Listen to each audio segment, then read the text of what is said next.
Hi everyone, this is Ms. Granger. In this video, we're going to go over the second part of the causes of World War I that you should find on your second page of your notes. We already talked about why the war started in the long-term sense. We talked about the increase in military spending and the alliance systems. So in this video, we're going to talk about the rivalries that existed between some of the countries and the need to plan for war. So while we talk about this, let's make sure we're looking at the map to refer back so we know where everything is. So the first thing we'll talk about is the Anglo-German Rivalry. Now when we're talking about Anglo, we're talking about Britain. So this was the naval rivalry between Germany right here and Great Britain, which is just across this North Sea region. Now naval is related to the word navy, which means on sea. So we're talking ships being built between these two countries, especially because Great Britain, of course, is an island.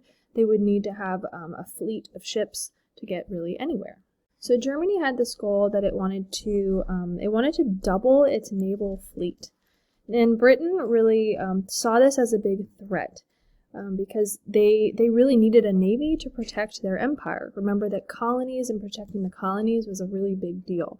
And since Britain's an island, again, they need ships to move anywhere, anything, anywhere. So this is a big threat to Britain's naval position. So Britain goes ahead and they build new battleships. These were called dreadnoughts. And at the time, they were really state-of-the-art. And in fact, Germany responded to this building of the fleet by building their own dreadnoughts. And by 1914, Britain has 29 of these ships and Germany has 17.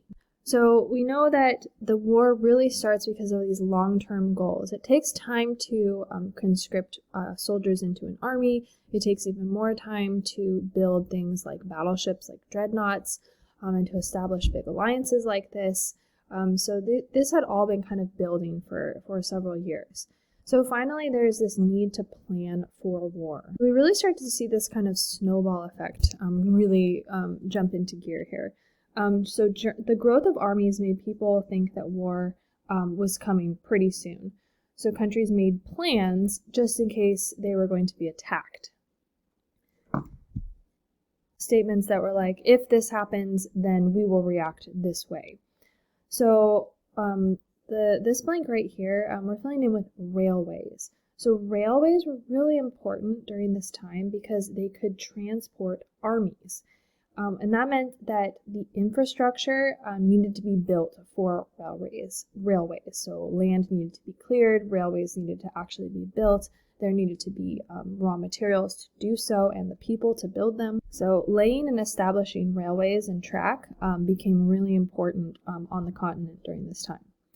So then each country then has their own kind of plan for if war comes. So Germany has this plan called the Schlieffen Plan, and their plan is to first attack France quickly and then move all their forces to the Russian front. So here's Germany on the map.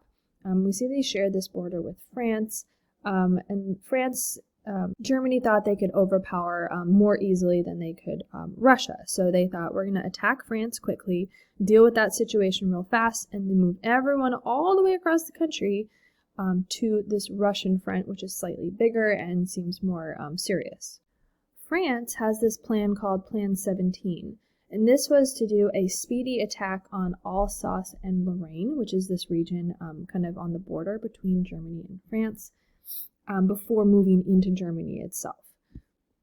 Austria-Hungary is this country to the south of Germany, and their plans are named R and B, and these involve attacks on both Russia to the east and Serbia, which is here to the south.